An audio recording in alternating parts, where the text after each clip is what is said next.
오늘 찬양대 찬양 부른 대로 굳센 믿음을 가지고 이 힘든 세상을 늘 승리하며 살아가는 저와 여러분 되기를 주님의 이름으로 축복합니다. 주변 분들과 그런 마음으로 인사하면 좋겠습니다. 사랑합니다. 축복합니다. 오늘 본문 말씀 우리가 잘 기억하고 있는 말씀입니다. 부활하신 예수님께서 세 번째로 제자들 가운데 나타나셨고 그 자리에서 사랑하는 수제자였던 베드로에게 내 양을 먹이라 그런 사명을 주시는 말씀입니다. 예수님의 양은 예수님을 믿는 사람 성도라고 부를 수 있으니까 내 양을 먹이라는 예수님의 부탁의 말씀은 내 성도들을 잘 양육해라, 그래서 내 교회를 건강하게 세우라, 이렇게 이해할 수 있는 말씀입니다. 그래서 오늘 제가 설교의 제목을 교회 세우기다 이렇게 정했습니다. 그런데 오늘 말씀을 준비하면서 지난주 며칠간 참으로 속이 상하고 괴로운 그런 시간을 보냈습니다. 성도 여러분들도 아마 다 뉴스를 통하여 보셔서 알겠지만 지난 주간에 우리 교단에 총회가 있었고 사실상 교회의 세습을 인정하는 그런 결정을 하였습니다. 그것도 세습을 반대하는 법이 있는데 그 법을 무시하고 또 다른 규칙, 초법적인 그러한 결정을 하였습니다. 저는 개인적으로 또 목사로서 한 1, 2년 전부터 성도 여러분에게 이런 교회의 부끄러운 모습을 이야기하지 말자 그런 생각을 가지고 이 자리에 서 왔습니다. 왜냐하면 가만히 생각해 보면 저 자신도 부끄러움이 늘 많은 목회자 중에 한 사람에 지나지 않고요. 또 저나 여러분이나 우리 교회의 부끄러운 모습을 전해도 속이 상하고 듣는 여러분도 속이 상할 수밖에 없으니까 그런 말씀을 전하지 말자 이런 생각을 했었습니다. 그런데 이번 우리 교단 총회의 결정을 듣고 제 마음속에 계속해서 일어나는 한 목소리가 이때도 침묵하면 어찌하겠는가, 이런 양심의 고통이 계속 생겼습니다. 더욱이 의도하지도 않았는데요. 오늘 말씀의 제목이 교회 세우기이잖아요. 이 제목을 붙들어 놓고 계속해서 묵상을 하는데 이번 총회 결정이 정말 우리 교회 전체를 건강하게 세우는 그런 결정이었는가, 이런 생각을 해 볼 때에 오히려 굉장히 염려가 되는 그런 결정이었다, 이런 생각이 들었습니다.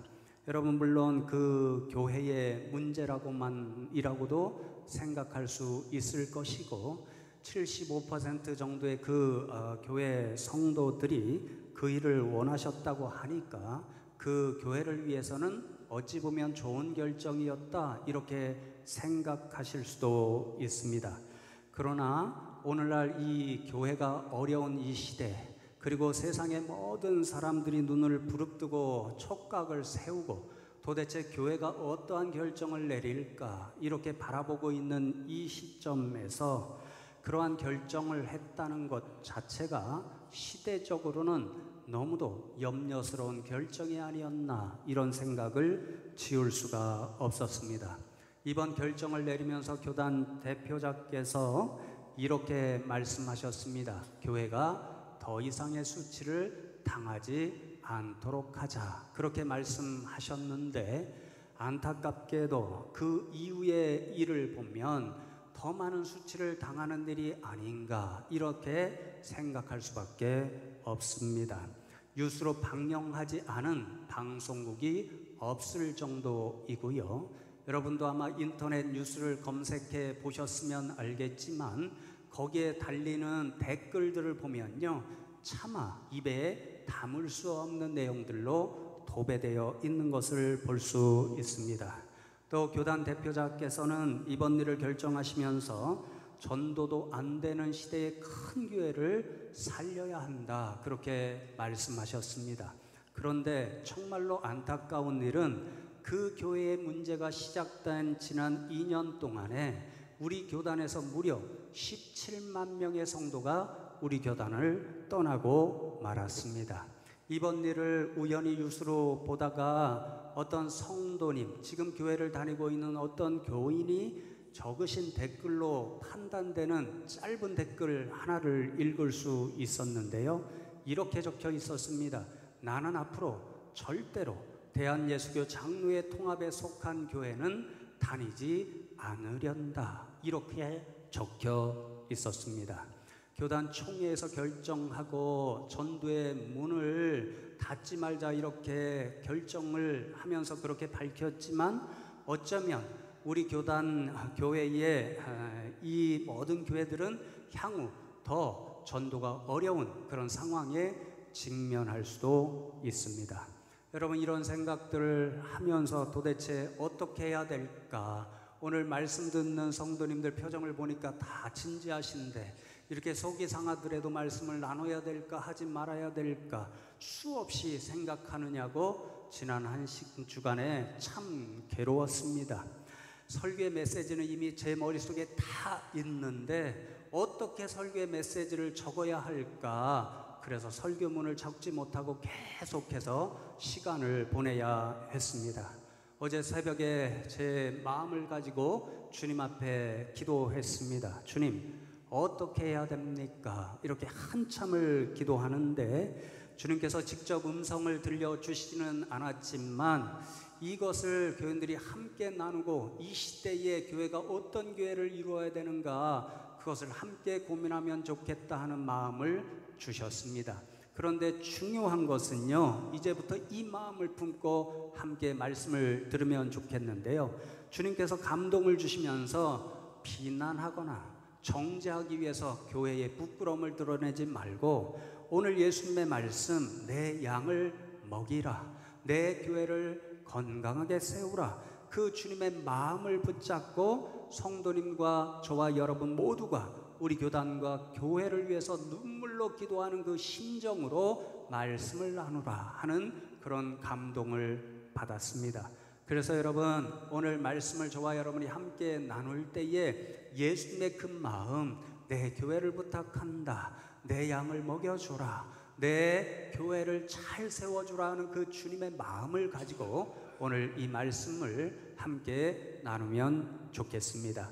두 가지 주님의 들려주시는 메시지를 함께 나누려고 하는데요, 첫 번째로 우리 예수님께서는 내 양을 먹이라는 예수님의 말씀에 따라서 저와 여러분이 우리 교회와 이 땅에 세워진 모든 교회들을 건강하게 세우기 위해서는 이 세상에 있는 그 어떤 대상보다도 예수님을 제일 사랑해야 된다, 그렇게 말씀하십니다.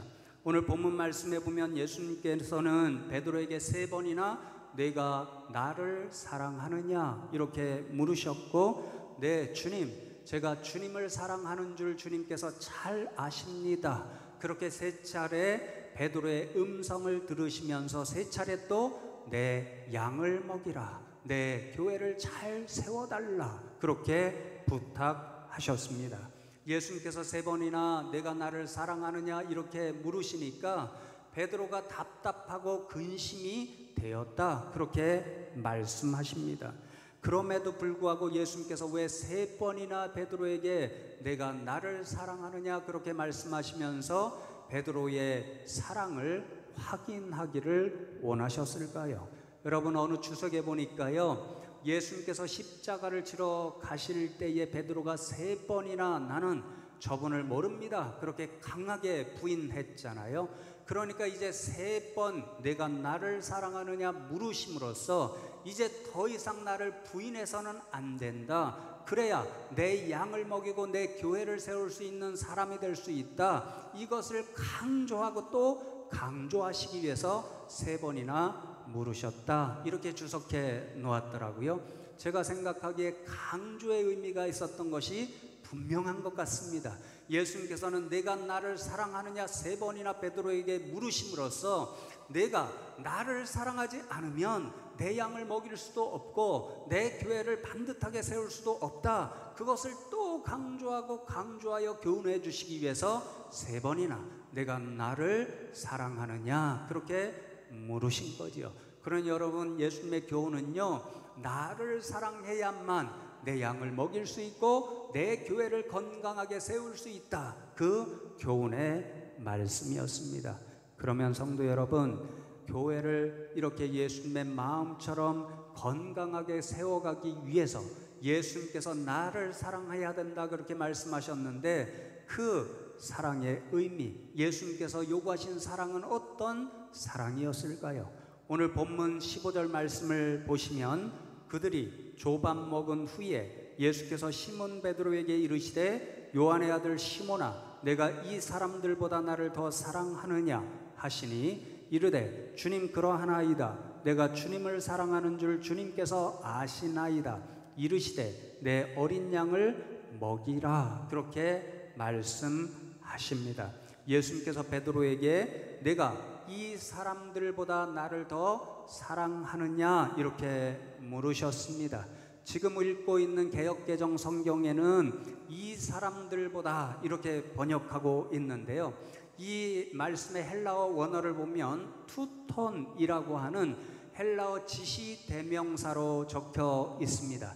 그런데 여러분, 제가 연구해 보니까요, 이 한마디 말을 해석하는 학자들의 입장이 다양하고, 그래서 그 입장에 따라서 내가 나를 이 사람들보다 더 사랑하느냐, 이 예수님의 말씀이 다르게 해석될 수가 있더라고요. 제가 중요한 2가지만 함께 나누려고 합니다. 우선은요, 오늘 본문 말씀에 적혀 있는 대로 이 투톤이라고 하는 대명사를 이 사람들로 해석할 수 있습니다. 이런 경우에는 투톤이라고 하는 이 지시대명사를요, 헬라어는 명사가요, 남성도 있고 여성도 있고 중성도 있습니다. 형태가 어떤 경우에는 같은 경우도 있고 다른 경우도 있습니다. 그런 신학생들이 헬라어 공부하려면 머리가 아프겠지요. 이 경우에는요, 이 투톤이라고 하는 지시대명사를 남성 복수로 해석하는 겁니다. 그래서 이 사람들보다 내가 나를 더 사랑하느냐, 이 예수님의 질문의 내용은 지금 예수님과 베드로가 함께 조반을 먹은 후에, 아침을 먹은 후에 대화하는 장면 가운데 예수님과 베드로 외에 다른 사람들도 있었습니다. 그 사람들을 가리키는 거죠. 21장 2절 말씀에 보니까요, 디두모라 하는 도마도 있었고 갈릴리 가나 사람 나다나엘도 있었고 세베대의 2 아들도 있었고 또 다른 제자 2도 있었습니다.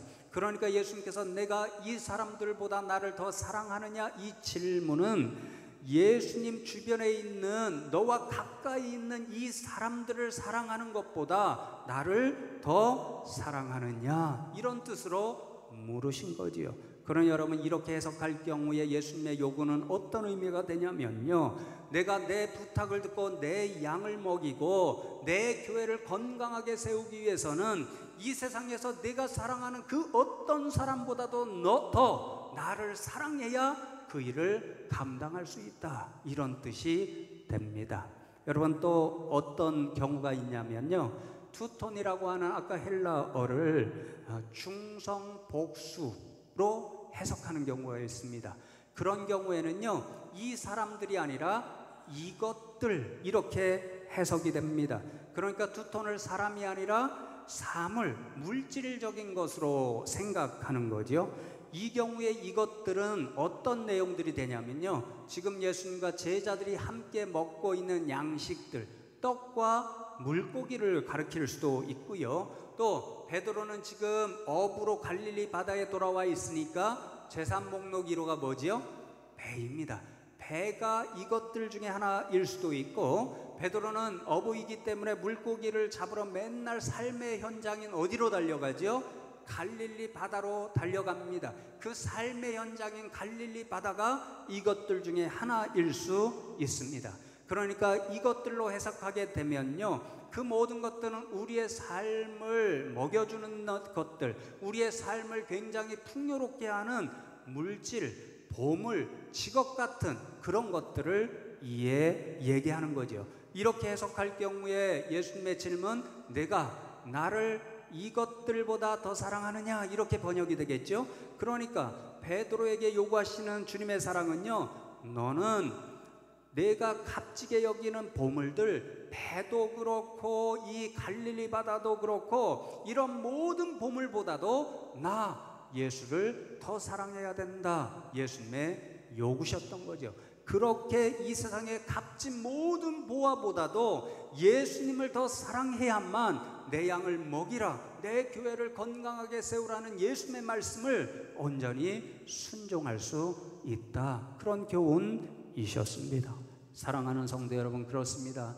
가만히 생각해 보면요, 이 예수님의 말씀이 하나도 틀리지를 않습니다. 우리가 예수님을 그 어떤 사람보다도, 그 어떤 보물보다도 더 사랑하지 않으면 우리는 주님께서 맡겨주신 내 양을 먹이고 내 교회를 건강하게 세우라는 그 말씀을 이루어 나갈 수가 없습니다. 만일 어떤 목회자가 있는데 예수님보다 자신의 자녀를 더 사랑하게 되잖아요. 그러면 자연스럽게 세습일을 할 수 있다는 생각을 가질 수 있습니다. 만일 성도 여러분 가운데 교회를 나오는데요, 나는 목사님이 좋아서 나와, 그렇게 생각을 하시면, 그렇게 되면 예수님을 믿는 것이 아니라 목사를 믿는 그런 성도님이 될 수가 있습니다. 만일 여러분 가운데 간혹 그런 분이 있어요. 나는 누구를 좋아하기 때문에 누구 때문에 숭실교회를 나와, 이런 생각을 하시는 분들이 있다면요, 이 교회는 주님의 교회가 아니라 세상에서 교제를 이루는 친목단체와 다를 바가 없습니다. 만일 어떤 목사가 예수님보다 물질을 더 사랑하는 일이 발생하잖아요. 그러면 그 목사는 타락한 목사가 될 수밖에 없습니다. 여러분도 비슷합니다. 여러분이 예수님보다 어떤 물질, 보물, 그런 것들을 더 사랑하잖아요.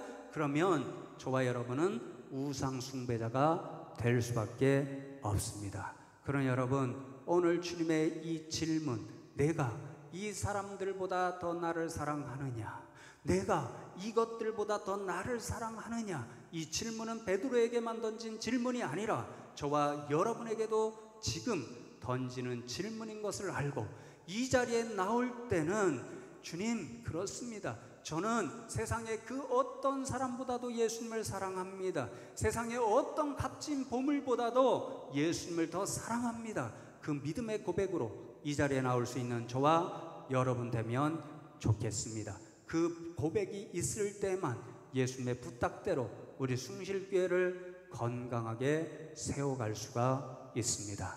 여러분, 두 번째로 우리 예수님께서는 내 양을 먹이라는 그 말씀에 따라서 저와 여러분이 교회를 건강하게 세우기 위해서는 주님께서 십자가를 지셨듯이 우리도 십자가를 지고 예수님을 따라갈 수 있어야 한다, 그렇게 말씀하십니다. 오늘 본문에 이어지는 18절 말씀을 보시면 예수님께서 베드로에게 또 이렇게 말씀하시지요. 내가 진실로 진실로 내게 이르노니 내가 젊어서는 스스로 띠띠고 원하는 곳으로 다녔거니와 늙어서는 내 팔을 벌리리니 남이 내게 띠띠우고 원하지 아니하는 곳으로 데려가리라, 그렇게 말씀하셨습니다. 내 팔을 벌리리니, 이것이 베드로의 미래의 운명을 예견하시는 예수님의 말씀이셨는데요, 19절 전반절에 보면 사도 요한이 어떤 운명, 어떤 미래를 예견하시는 주님의 말씀이었는가를 우리들에게 가르쳐 줍니다. 베드로가 어떻게 죽을 것인가를 예수님이 예견해 주신 말씀이셨습니다. 여러분, 베드로는 오순절에 성령 충만함을 받고 예수님께서 말씀하신 대로 양을 먹이고 교회를 세우기 위해서 예루살렘 한복판에 생명을 걸고 나가서 복음을 전파했습니다. 그래서 초대교회, 모든 교회, 어머니 교회, 예루살렘 교회를 세우는 일에 주도적인 역할을 했습니다. 그리고 여러분, 베드로전서의 말씀을 보면요, 그 이후에 베드로는 이제 복음을 들고 갈라디아 지역, 갑바도기아 지역, 또 소아시아 지역과 같은 곳에도 나가서 복음을 전파했던 것으로 예측할 수가 있습니다. 그리고 말년에는요, 로마에 가서 복음을 전하다가 네로 황제가 교회를 엄청 박해하고 그래서 수많은 순교자가 나왔잖아요. 그때 베드로도 잡혀서 십자가에 네 팔을 벌리리라, 그렇게 주님이 말씀하신 대로 두 팔을 벌린 채 십자가에 못 박혀 순교를 당하였습니다. 그것도 나의 주님이신 예수님께서 십자가에 바로 박혔는데 나는 그렇게 박힐 수 없으니 나는 거꾸로 십자가에 못 박아 주시오, 그렇게 요청해서 거꾸로 십자가에 매달린 채 순교하셨습니다. 사랑하는 성도 여러분, 이 말씀이 무엇을 우리에게 요구합니까? 우리도 예수님께서 말씀하신 대로 우리 교회를 잘 세우기 위해서는 베드로처럼 십자가까지도 지고 예수님의 뒤를 따라가야 한다는 그런 믿음의 각오가 있어야 그 일을 감당할 수 있다는 것을 교훈해 주십니다. 여러분 19절 말씀을 보십시오. 우리가 그렇게 십자가를 지고 예수님을 따라가야 하는 이유와 목적을 예수님께서 이렇게 말씀해 주셨습니다. 이 말씀을 하심은 베드로가 어떠한 죽음으로 하나님께 영광을 돌릴 것을 가리킴이심이로라. 이 말씀을 하시고 베드로에게 이르시되 나를 따르라 하시니, 그렇게 말씀합니다. 여러분 베드로가 십자가를 지고 그 앞에 매달려서 순교해야 하는 이유 목적은 오직 하나, 하나님께 영광을 돌리기 위함이었다라고 예수님이 말씀하셨습니다. 이렇게 말씀하시는 예수님 자신도 그러한 모습을 우리에게 보여주셨습니다. 예수님은 본인이 져야 할 십자가를 두고 가능하면 안 졌으면 좋겠다, 피했으면 좋겠다, 그렇게 생각하셨고, 그래야 아버지 하나님 앞에 나가서 간절히 기도하기를 하나님 아버지 이 잔을 내게서 물려주십시오, 그렇게 기도하셨습니다. 그럼에도 불구하고 예수님께서는요, 하나님의 뜻을 이루시기 위해서, 그래서 하나님 앞에 영광을 올려드리기 위해서 자신이 그토록 피하기를 원하셨던 십자가를 지는 그 길을 걸어가셨습니다. 사랑하는 성도 여러분, 저와 여러분도 예수님의 말씀처럼 우리 교회를 잘 세우기 위해서는요, 예수님처럼 십자가를 져야 됩니다. 베드로처럼 십자가를 지는 믿음을 가지고 예수님 뒤를 따라가야 됩니다. 그러나 분명히 기억해야 할 것이 있습니다.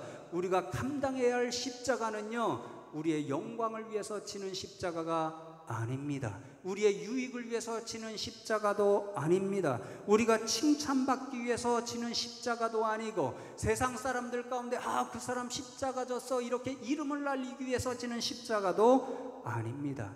우리가 지는 십자가는 오직 하나님의 뜻을 이루기 위해 져야 하는 십자가입니다. 오직 하나님께 영광을 올려드리기 위해서 지는 십자가이어야 하고, 예수님의 말씀대로 예수님의 교회를 건강하게 세우기 위해 져야 하는 그런 십자가입니다. 여러분 이 말씀을 생각하면서 오래전에 어떤 한 선배분께서 제가 말씀드린 그 교회의 세습을 두고 말씀하신 한마디의 짧은 말씀이 제 뇌리에서 떠나지를 않았습니다. 그 선배 목사님께서 그렇게 말씀하셨습니다. 세습을 인정해야 된다, 그렇게 말씀하시면서 아무나 그런 초대형 교회의 십자가를 지는 것이 아니다, 그렇게 말씀하셨습니다. 여러분 그럴 수도 있겠지요. 아마도 세습이 되지 않고 다른 목회자가 그 초대형 교회의 담임 목사로 갔다고 한다면요, 아마 대부분의 교인들이 인정하지 않을 수도 있었고 원로 목사님조차도 지지하지 않을 수도 있었으니까 지금보다 더 큰 문제가 발생할 수도 있었을 것입니다. 그러니 이번 결정은 어쩌면 그 교회는 좋은 일일 수도 있을지도 모릅니다. 그러나 성도 여러분, 지금 드러나고 있는 분명한 문제 우리가 기억해야 할 것이 있습니다. 지금 우리 교단의 그 결정을 보고 어떤 사람도 그 교회를 위해 지는 그 십자가가 예수님이 지셨던 십자가라고 생각하는 사람은 없습니다. 예수님의 뒤를 따라가서 그 십자가를 졌던 베드로와 같은 그 십자가라고 생각하는 사람도 아무도 없습니다. 오히려 그 세습의 십자가는 하나님의 영광을 가리는 그런 십자가라고 생각하는 사람들이 대부분입니다.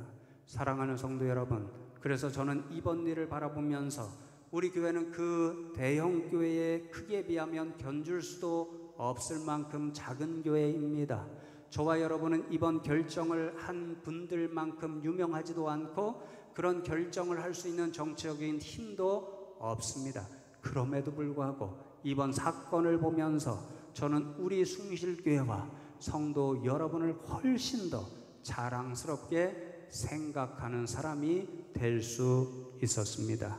왜 그런가 하면요, 지금도 제 눈을 감고 성도 여러분의 모습을 생각할 때 주님의 몸된 교회를 위하여, 그리고 하나님의 영광을 위하여 묵묵히 자신이 감당해야 하는 십자가를 지고 계신 성도님들이 많이 계시기 때문에 그렇습니다. 예를 들어 볼까요? 우리 이제 2019년도도 벌써 이렇게 빨리 가서 3개월 한 분기만 남았습니다. 그런데 저와 여러분이 합력하여서 이 3분기 동안 1월 달부터 9월 달까지 돌아온 교회의 사역의 발걸음을 돌아보면요, 계획한 사역들을 참 충실히 감당할 수 있었고, 또 정말 은혜로 훨씬 더 큰 열매들을 본 것이 많이 있습니다. 여러분, 어떻게 이런 일들이 가능할 수 있었을까요? 예수님의 명령대로 여러분이 기꺼이 함께 지신 기도의 십자가 덕분이었습니다. 여러분이 하나님 앞에, 교회 앞에 드린 물질의 십자가 덕분이었습니다. 봉사의 십자가 덕분이었습니다. 순종과 협력의 십자가 덕분이었습니다. 그러니 사랑하는 성도 여러분, 앞으로도 저와 여러분이 주님의 이 몸된 교회 숭실교회를 위해서 져야 하는 그 어떤 십자가가 있을지라도 예수님이 함께 하시고 칭찬해 주신다는 그 믿음으로 그 십자가까지도 능히 지고 이 숭실교회를 건강하게 세워나가는 저와 여러분 되면 좋겠습니다. 그리고 마지막으로 부탁드리기는, 그런 믿음과 마음으로 오늘도 진행하는 새생명 전도 축제의 이 십자가도 기꺼이 함께 지고 갈 수 있는 저와 여러분 다 되시기를 주님의 이름으로 축원합니다. 이 말씀 기억하면서 오늘은 정말 뜨거운 눈물을 담는 그런 마음으로 하나님 앞에 기도하면 좋겠습니다. 하나님, 이 한국교회를 불쌍히 여겨 주시옵소서. 이 시대에 하나님을 믿고 살아가는 우리 성도님들, 하나님 한 분 한 분 다 기억하시고 불쌍히 여기시고 긍휼히 여겨 주시옵소서. 하나님, 우리 모두가, 그리고 이 한국교회 전체가 오늘 주신 말씀처럼 이 세상 그 어떤 사람보다도, 그 어떤 값진보다도 예수님을 더 사랑할 수 있게 하여 주시옵소서. 예수님의 영광, 주님의 부탁하신 그 사명을 감당할 수 있는 십자가까지도 질 수 있는 믿음을 허락하여 주시옵소서. 이 기도의 제목을 들고 잠시 하나님 앞에 결단하는 마음으로 한 목소리로 기도하며 나아가겠습니다. 하나님 감사합니다. 오늘도 저희들을 불러주시고 말씀을 통하여서 이 시대 가운데 하나님의 교회로서, 하나님을 믿는 주의 백성들로서 어떤 마음으로, 어떤 믿음의 고백으로 하나님 앞에, 세상 앞에 살아가야 하는지 깨우쳐 주심에 감사함을 드립니다. 하나님 아버지, 두렵고 떨립니다. 저희들의 부족함 때문에 이 시대에 하나님의 교회가 하나님의 영광을 가리고, 저희들의 부족한 모습 때문에 오히려 하나님의 몸된 교회를 향하여 세상의 수많은 사람들이 염려하고 있습니다. 하나님, 저희들의 부족함을 내어놓사오니 불쌍히 여기시고 이 땅의 모든 교회들을 다시 한번 회복시켜 주시고 거룩한 부흥의 길을 걸어갈 수 있게 하여 주시옵소서. 무엇보다도 그 누구보다도 예수님을, 하나님을 더 사랑하는 저희들 되게 하시고, 그리고 하나님의 영광을 위해 저희들이 감당해야 할 십자가를 능히 감당할 수 있는 믿음을 허락하여 주시옵소서. 주여 도와 주시옵소서. 하나님 감사합니다. 오늘 주신 말씀대로 예수님께서 부탁하신 교회를 세우는 일을 위해서 우리는 이 세상 그 무엇보다도, 그 어떤 사람보다도 예수님을 사랑할 수 있는 믿음의 사람이 되게 하여 주시옵소서. 또한 주님 주신 사명을 잘 감당할 수 있게 위해서 우리에게 다가오는 모든 십자가도 능히 감당할 수 있는 믿음의 사람들이 되게 하여 주시옵소서. 감사하고 예수 그리스도의 이름으로 기도하옵나이다. 아멘.